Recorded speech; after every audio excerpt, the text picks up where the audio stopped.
Hola mi gente, it's Kat and welcome back to Kat and Too Many Books. I'm going to be doing my February wrap up, and then I'm going to move on and do my March TBR. So let's just get going. So to begin, I actually only read 2 books in February. February was a very busy month for me, both at work and my personal school. So I didn't read as much as I wanted to, but I did manage to read a couple of things I really wanted to read. So the first one that I read was that I actually managed to finish Out There Screaming, which was an anthology of new Black horror edited by Jordan Peele. This was a really fantastic, I think, anthology. I'm not someone who reads a lot of anthologies, so I know that some people didn't feel the same way. I've heard people say this wasn't really horror. This had a lot of really very prominent horror tropes in it that I felt made it a horror anthology. Curated by Peele, he has a really depth touch for horror that is very realistic, that is very socially conscious, and this is no different. There was so many stories that really talked about the atrocities committed upon the Black community, and that are still committed upon the Black community, that were once committed upon the Black community, and really there's so many different aspects of that, all the different levels of that, whether it's the micro levels or the macro levels. We even have a story in here that really looks at the prison system in our country, which is very much created to keep the Black community marginalized. So it was really good. There were some that I enjoyed better than others. It is an anthology. Not everything's gonna hit. Some that I connected more with as a brown person, right? As someone in the brown community, and I see what the Black community goes through, what the Black people in this country, especially Black women in this country, have to put up with day after day. I apologize for that. My window's open because it's a nice day. Sorry. So that might be in the background. I can't speak for what these stories, I can't speak for these stories in terms of that, right? Like that has to come from a person from the Black community, because this is specifically about their lives. I am on the outside of it, looking in from a different marginalized group who doesn't always quite get, no, not even doesn't always quite get, while I am marginalized and the brown community is completely mistreated, I believe the Black community is even further marginalized and mistreated, which is a completely other conversation. What I'm trying to say is that what I feel about these stories are from my perspective, but I really encourage everyone to go find some of our Black booktubers who have read this. There was about 19 stories in this. I think I gave 14 of them 4 or more, which is really good. Had about I think like 7 5 stars in here, and I'll name those real quick. I have a little, hold on, I'm gonna pull it up here. I have a little list of them. The 5 that I particularly love the most, the 7 that I gave 5 stars to, were Eye and Tooth by Rebecca Warnhorst, the other one by Violet Allen, La Sirène by Aaron E. Adams, A Grief of the Dead by Ryan Amilcar Scott, A Bird Sings by The Etching Tree, Nicole D. Sconers, Your Happy Place, Terrence Taylor, and Hide and Seek, P. Digel Clark. Those were the ones that I loved and truly connected with the most, and was really felt something with these stories. The rest were there's a few that I gave under a few that I gave 2.5, quite a few that I gave 3, some 3.5, but mostly 4s. I think I had 1 or 2 4.5s. I think overall, when I averaged all of the star ratings for each individual story, I gave this a 4, which is really good for, in my opinion, an anthology. So I highly recommend it, especially if you like horror. Some people might think it's speculative fiction. It's still a great, I think it's still a really good collection of speculative fiction, but that's my personal opinion. Again, I really highly encourage to go and find Black voices, Black influencers, Black booktubers who have read this and what they say about it, because their perspective is going to be much more accurate than mine, I think, especially. So please, please, please do that. But yes, I give this one a 4. Oh, that was a really long talk about that one. Sorry. And then the second one I have, which is very different from Out There Screaming. I am partaking in the Golden Girls readathon. So it's the readathon, the Golden Girls challenge for the year. So every month we have a different prompt, and this one was read a book with the name written by someone named or with the name of a character in it that's either Blanche or Rue. And so I picked up Blanche on the Lam by Barbara Neely. I know this book in its time, which was written in 1995. This is a library copy. It was written in 1995. I think it won a lot of different awards for mystery fiction. And I gave it a 3. I have complicated feelings about this book. Let me just talk about them, because there's parts of this book that were really important, and I'm sorry, that's my dog snoring.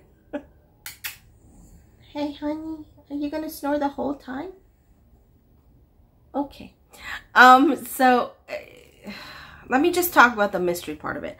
I found that the mystery was lacking in it. There wasn't really a mystery about it, a murder mystery. Like, it took about half of this. It's 150 pages. It took like 160 or something like that. It took like half of the book for a murder to happen, which, right? So the first half I was just kind of setting up what's going on with Blanche, which the book begins with Blanche being in court for a bounce check, and the judge, who is very much a extremely prejudiced and racist judge, sent her 30 days in jail for this bounce check, which wasn't even her fault. It was bounced. Her employer at the time hadn't given her paycheck. It bounced, and she had the money with her in court. And so she was sentenced to 30 days for this. Incredibly ridiculous. Like, it's just right. So, and she is scared, and she runs away. Like, she sneaks out. She manages to escape. And ends up going to a job that she turned down that morning, but ends up going, and the particular family that she's going with is actually leaving town. So she goes with them to basically hide. So she's on the lam. That's the part with Blanche on the lam. And that's just pretty much the basics of it, right? And of course, it's just, the murder took a really long time to get there. Once it did, it unraveled pretty quickly. There was a few other murders that happened pretty quickly after it. But it just wasn't, there was no suspense. Like, you weren't in suspense. Like, there was no suspense in it whatsoever. So it doesn't feel like a mystery book to me. It feels more like a literary fiction book that has murder in it, maybe. Neely's a really good writer, actually. The writing was really good. I like that Blanche isn't always likable, but she is always a real character. And you do want her to be okay. Whether you like her or not, you are rooting for her to not pay for not to go to jail, and to be able to be with her niece and nephew and her mom and all those things that she's trying to get to. I think the merit of this book, the biggest thing this book, or why I would recommend reading it, is what Neely has to say about the treatment of Black women. Really, that's what this book is about. The treatment of Black women, particularly in the southern states, the continued marginalization of the Black community, what this has done to their self-view, like their self-view. And remember, this took place in 1995, so this was what, 30 years ago? Yeah. So like, but almost 30 years ago, this story took place. So there's a lot of things that are still very relevant in it, that they're still going on right now. How the racist white populations abuse the Black community. It's just that really resonates. And so these parts are the parts that I really liked and I was into when I was reading. The parts that I had issue with, in essence, except for one part, is more the language used in the book. There's a lot of language that I don't think we would use now, and I don't think is okay. There is a intellectually disabled person in here who is not called that, but called something else, and the sort of the portrayal of that person, I think, felt a bit ableist to me. Depiction of mentally ill people was a little not great. I do think that Neely had a really good point to make about the what we call the crocodile tears of white women, right? And how they're complicit in everything that has happened to the Black community. And that was an important issue that I agreed with. I felt like throwing in mental illness into that almost felt like an excuse. I don't want to give too much away. An excuse for the behavior of certain characters. I sort of want to just put that out there. And also I have a big trigger warning for mentions of sexual assault. And the problem with it is that it's quite random and too casual the way, and I think that was the point, right? Because being a Black woman, being in the position she is as someone who works in the domestic care, it's prevalent. Things happen to women in that, and to women, especially Black women in that position. But I felt that there was no lead into it. It just suddenly was mentioned, and then there was really nothing after that.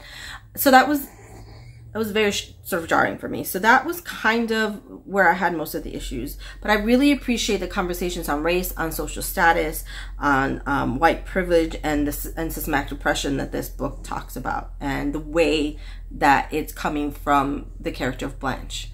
And that you can really see how it's still relevant, and see how this has made her the kind of character that she is, the person that she is, which makes complete sense. So I do recommend it on that aspect. Like, if you want to read about that and really see that, then this is a good book. If you're looking for a murder mystery, I just don't feel it was a murder mystery. So, yeah, that's really all I have to say about that. So having done that, I'm going to go ahead and start my TBR for March. I have a couple of different things I want to read, and a lot of it is to do with, I'm going to heavily focus on women this month for Women History Month, although we should heavily focus on women always. Again, I say this. I will be reading a few books set in Ireland and written or written by Irish authors. I think both women authors, and I've got another couple of books that I want to talk about real quick, and this is going to be very quick. I'm not going to go into these too much, because I guess I'll talk about them when I do the wrap up at the end of the month. So yeah, let me go ahead and get those, and then we'll get started on that. Okay, so let's talk about my thanks, Sawyer. All right, so let's talk about my March TBR. So there is a lot of books on this TBR, but please remember that that does not mean I'm going to read all of these books. Two in February. But I am a mood reader. I like to have books that I'm able to read, you know. I want to be able to have the books that I need to read. So that's what I'm doing here. Okay, so first of all, let me talk about the books that I'm going to do for the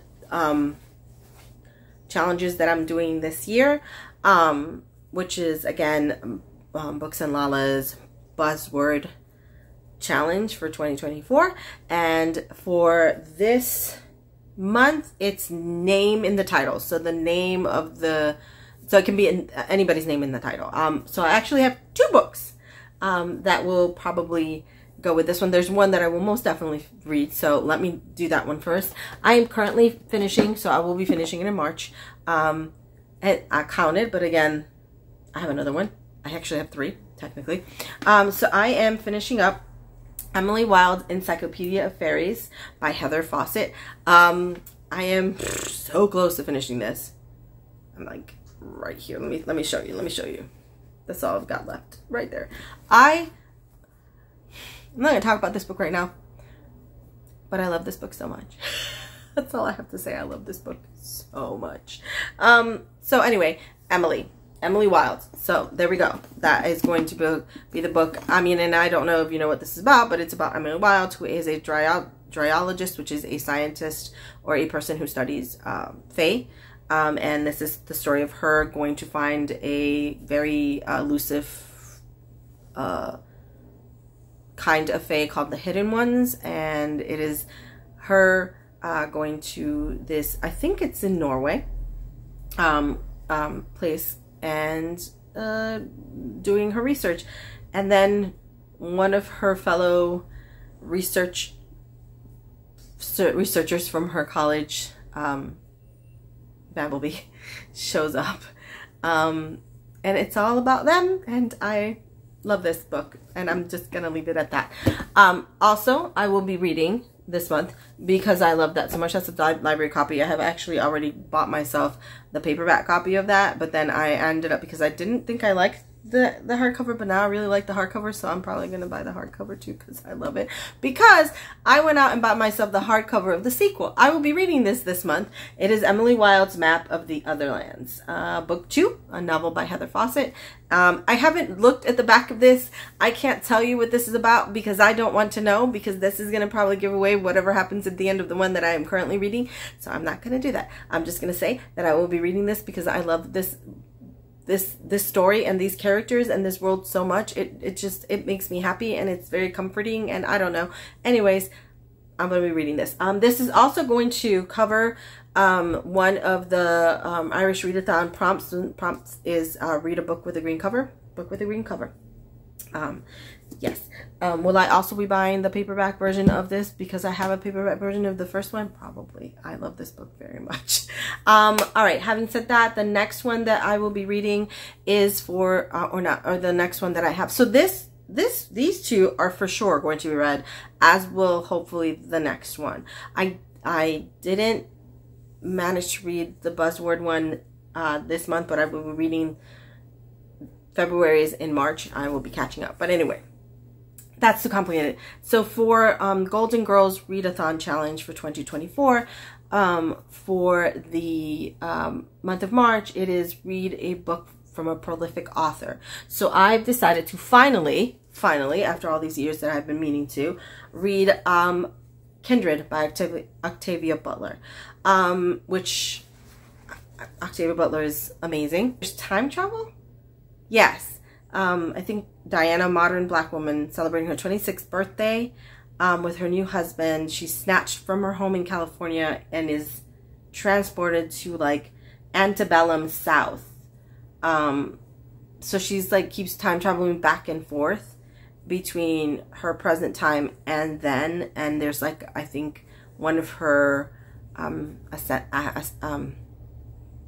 ancestors, she's directly involved in some things with them. So yeah, that's all I really know. I know there's time traveling, speculative fiction, and I know Octavia Butler is like amazing. So I will be hopefully reading this for the Golden Girls Challenge, prolific author. Now let's talk real quick, because this is going to be a very long one if I take too long to talk. So I'm going to talk real quick. I have quite a few, I'm sorry about that. Woo.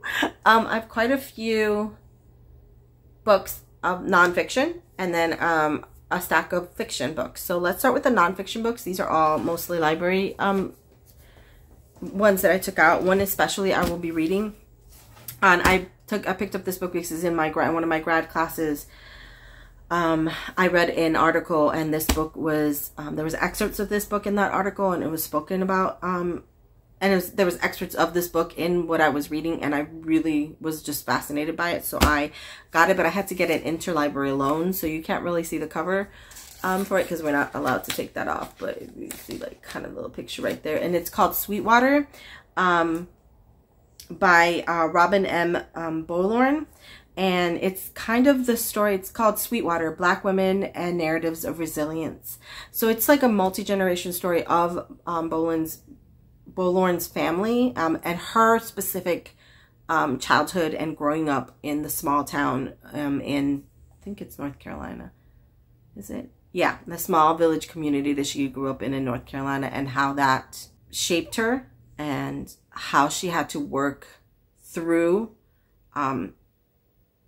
traumas and through these ideas she had in her head because of where she grew up and certain expectations.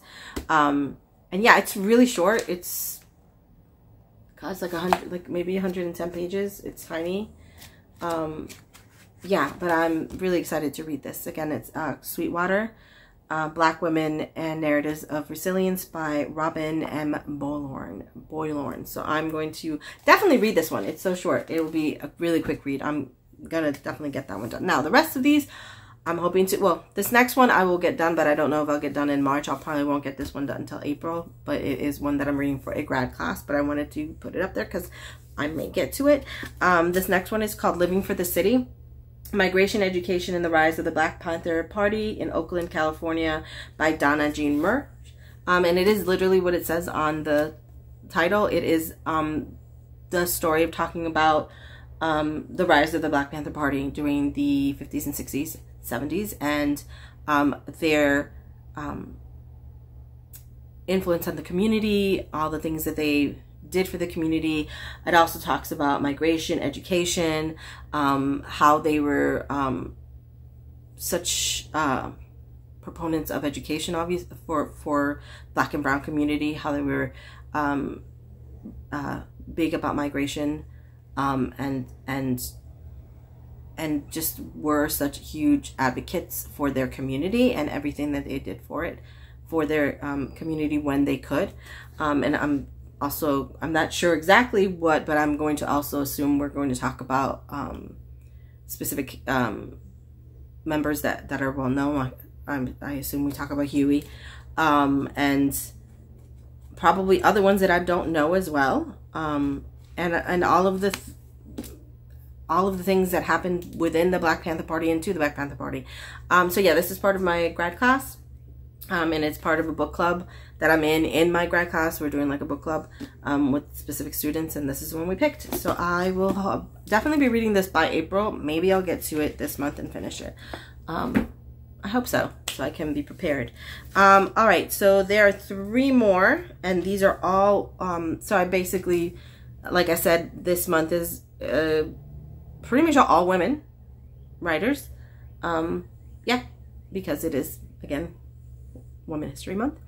And we're gonna advocate and raise up our, like, the voices of women. So here we go. The next one is a National Book Award winner. It's called All That She Carried, The Journey of Ashley Sack, A Black Family Keepsake by Taya Miles. Rose, whose daughter Ashley is sold, obviously given away to a different family as a slave. They're separated. She makes this sack with all kinds of things about the family, and then Ashley gives it to her granddaughter, or Ashley's granddaughter Ruth embroiders the family history on it, and it is just about Taya looking at these. I'm not sure if these people are related to her or not.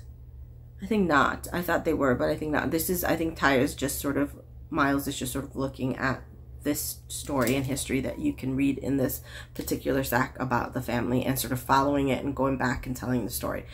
So that is actually up for a Women's Prize, I think, for 2024 for nonfiction. I think the next 2 are also up for women's prizes, the Women's Prize. All right, Some People Need Killing by a memoir of murder in my country by Patricia Evangelista, and this talks about Patricia's childhood and the Philippines. So there's like she talks about state-sanctioned killings of its citizens, She came of age in the aftermath of a street revolution that forged a new future for the Philippines. 3 decades later, in the face of mounting inequality, the nation discovered the fragility of its democratic institutions under the regime of strongman Rodrigo Duarte. So I think Evangelista just reports the chronicles Philippines drug war. She, for 6 years, documents the killings carried out by police and vigilantes in the name of Duarte's war on drugs. Crusades that led to the slaughter of thousands. So it's her just looking at all that is happening in this country, her country, and talking about it. And this is very relevant because there is a specific, this is happening in a different country currently. If you don't know about it, I would look it up. Or maybe I'll link some stuff down below about it. But this is happening currently in a different country. A person coming in to clean up the drugs has used let's see the word I want to use, tactics that are coming under fire and question currently. So yes, I'm very interested in reading this. See if I can get to it this month. I will eventually get to it if I don't this month. The last one that I'm going, the last nonfiction that I have in this TBR, I don't know if I'll get to this one this month, but I was really interested in, is called Young Queens, 3 Renaissance Women in the Price of Power by Lee Redmond Chang. And this is 3 connected women. Catherine de Medici, her daughter Elizabeth de Valios, and then Mary, Queen of Scots, are the 3 women that are talked about in this, and how them coming into power, the sacrifices they had to make, the decisions they had to make, the atrocities they probably had to commit to remain in power and get in power. So I'm interested in finding out really what this is about, and about these 3 specific women. So yeah, that's all I have for my nonfiction possibilities. Again, not sure that I'll read all of these. No, not even not sure. I know I will not read all of these. But I hope to pick at least 1 or 2 of these nonfictions up for the month. Now I'm gonna finish up with my fiction that I have in my pile that I hope to read. Now the one that I am going to definitely want to read this month, because it was one I was supposed to read in February as part of the Buzzword Readathon, which in February the buzzword was positive words. I had chosen The Love Song of Ivy K. Harlow by Hannah Moskowitz.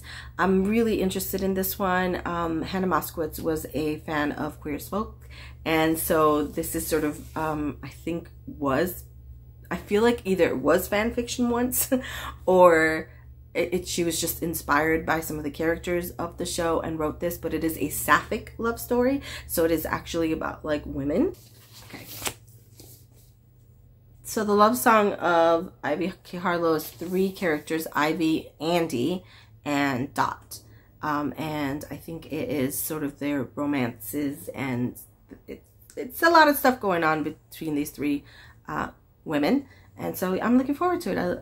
I need to read. I need to read more sapphic love stories. I don't read enough of them, and I'm really actually looking forward to this one. I will be reading this one this month for sure. This is one that I will definitely read. Okay, and then so for the Irish Readathon, I will be reading 2 books. I'm hoping to read 2 books. One of them I haven't gotten yet. It's actually at the library. I should be getting it this week, and that is actually Migrations. I'll put it right here. Migrations by Charlotte McConaughey. I think it's McConaughey is how you say her name.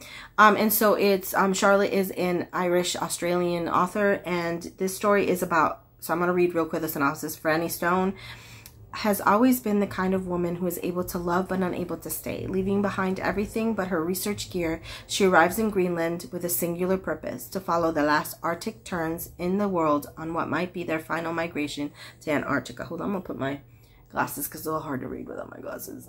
You know. Okay. Franny talks her way into a fishing boat, and she and the crew set sail, traveling ever further from shore and safety. But as Franny's history begins to unspool, a passionate love affair, an absent family, a devastating crime, it becomes clear that she's chasing more than just the birds. When Franny's dark secrets catch up with her, how much is she willing to risk for one more chance at redemption? So that is the one of the ones that I'm reading that's by an Irish author.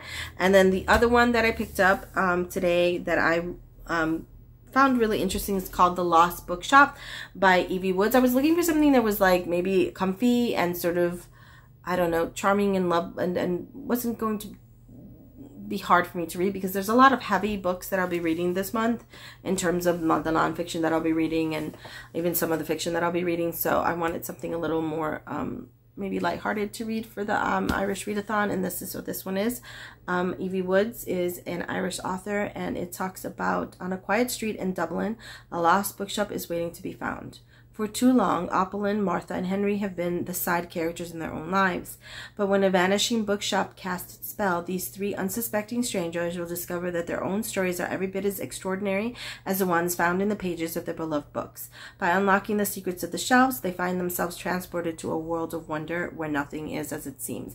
I love books about bookshops and about books, and this sounds kind of lovely and charming, and I am looking forward to reading it. I will definitely try to make this on my list. I think I should have more time this month than last month to read, so here's hoping. All right, so I have a few more on my TBR, just in case I'm in the mood. What am I gonna pick, you know? So here we go. I'm gonna try prioritize, of course, my books for challenges and the books for the Irish Readathon, but you never know how I'm gonna be feeling day to day, so here we go. All right, so the next one that I have is a library one. So if I am going to read it, I should probably read it very quickly. And that is Trail of Lightning by Rebecca Roanhorse. Now, I read one of Rebecca's shorts was in Out There Screaming, and it was one of my favorite. It was a 5-star. I loved her writing. And I was at the books, I was at the library and saw this, and I'd known that other people had read this. I mean, this is years ago, maybe 2016 or something. It was a long time ago this was written. I'm curious. It was a while back. I remember seeing it a while back, people talking about it. When was this? 2018. So 6 years. 6 years ago. So, I don't really know what this is about, really. I think it's an apocalypse. There's like rising waters because of a climate change. Danita, who's formerly, Danita, which was formerly the Navajo Reservation, has been reborn. Maggie is a Danita monster hunter, supernaturally gifted killer. A small town needs help finding a missing girl, so she goes to do that, and she enlists the help on the aid of Kai Arvicio, an unconventional medicine man, and together they travel the rest, uncovering clues, and I think trying to find the missing girl, and then trying to figure out what's happening. So that's what this one's about.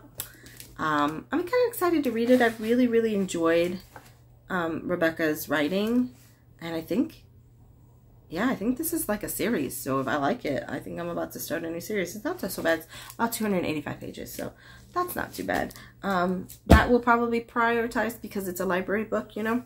Another library, I got a few more library books that are going to be prioritized if I can get to them. The Seventh Bride by T. Kingfisher. I love T. Kingfisher. She has become a favorite of mine. I've only read like one book of hers, but I've like freaking loved it. It was one of my top books last year. So, you know. And this one's a fantasy one, like the one I read before is a horror one, so this one's a fantasy one. It's about a young girl named Rhea, who's a milliner's daughter, low birth, and she is surprised when a nobleman shows up at her doorstep and proposes marriage. She's taken to his castle, and apparently he has proposed marriage to quite a few women, and it's like a game that he plays, so she has to figure a way out of this place to save herself. I think that's the gist of the story. It's really short because I mean T.K. Fisher stuff is pretty short. It's like 223 pages, so I don't know. I might get to it. I hope to. It is a library book. I will be prioritizing it again. This one I am 100% going to read because I meant to read it for February because I meant to read it for Valentine's, but I didn't get around to it. But this is also the end of a series that I have really enjoyed. So I am going to hopefully read The Hookup Plan by Farah Rashan, which is the last in the Playbook series. I forget what the series is called. This series, which is about 3 women who originally were dating the same man and they figured it out, and all 3 of them sort of dumped them via on social media or something. It was seen, and the 3 women became really close friends, and the 3 women became really close friends, and they each like found somebody to so each of them has found romance. So this is the last one. This is Allison, right? London. This is London, who is the pediatric surgeon of the group, who is, I think, has some sort of love-hate relationship with this gentleman who is the main protagonist, male protagonist of this, whose name is, what is his name again? Taylor. No. Taylor or the other girl. Sorry. I was going to say, that's not right. Drew. And I think he's there to shut down her hospital.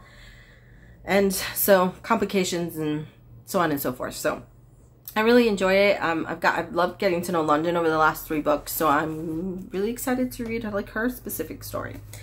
And then I've got 2 more to go, and then I'm done, and I will let you go and then see if I can cut this down to a reasonable thing, because it is really long.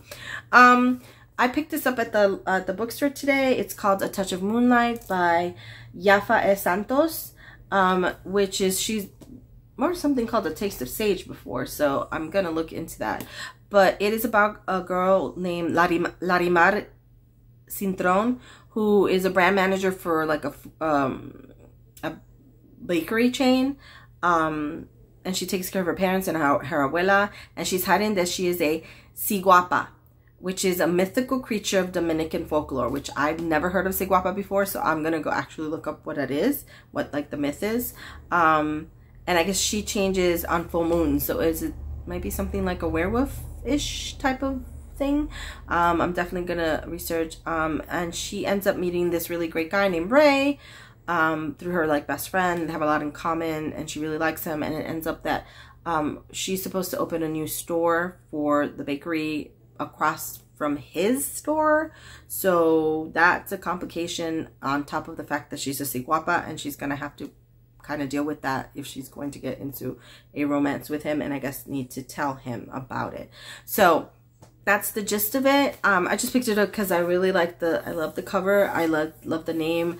I am always happy to pick up a Latinx author with Latinx characters, and I love mythology. I love the idea that she is a mythical creature, and so I'm really interested to learn more about that. This is also really quite short. I picked up some short ones. I mean, I have some hefty ones with the nonfiction, so nice that I picked up some not so big books for the fiction ones that I have to do.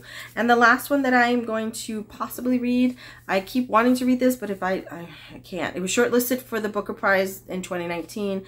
It's called Girl, Woman, Other by Bernardine Evaristo, and this is, I think it's a collection of short stories, but they're all intertwined together, from what I understand.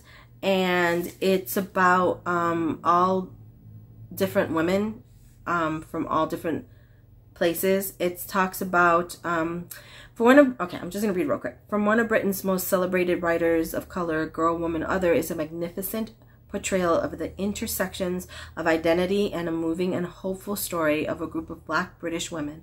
Shortlisted for the Booker Prize. The 12 central characters of this multi-voice novel lead vastly different lives. So it's about very different women, and I think probably how their lives intertwined, and just getting to read about each of their different perspectives and their different lives. And I know that quite a few people really loved this when it first came out a few years ago. So I will try to get to it.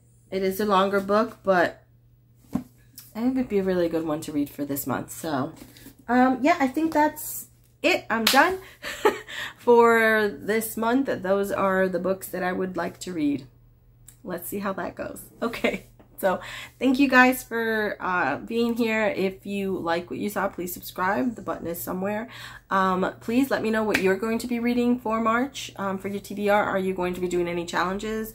Are you going to be reading any of these books? Let me know if you're interested, and if you have already read them, what you think, what I should read first, maybe, if you have any suggestions. And I will hopefully see you in another video soon. I've got a couple that I did a bit back, so I should probably get those edited and put up. So maybe I'll see you in the next few days again. All right. I hope you guys have a great week and a great rest of your day today. And I will hopefully talk to you soon. Okay. Bye.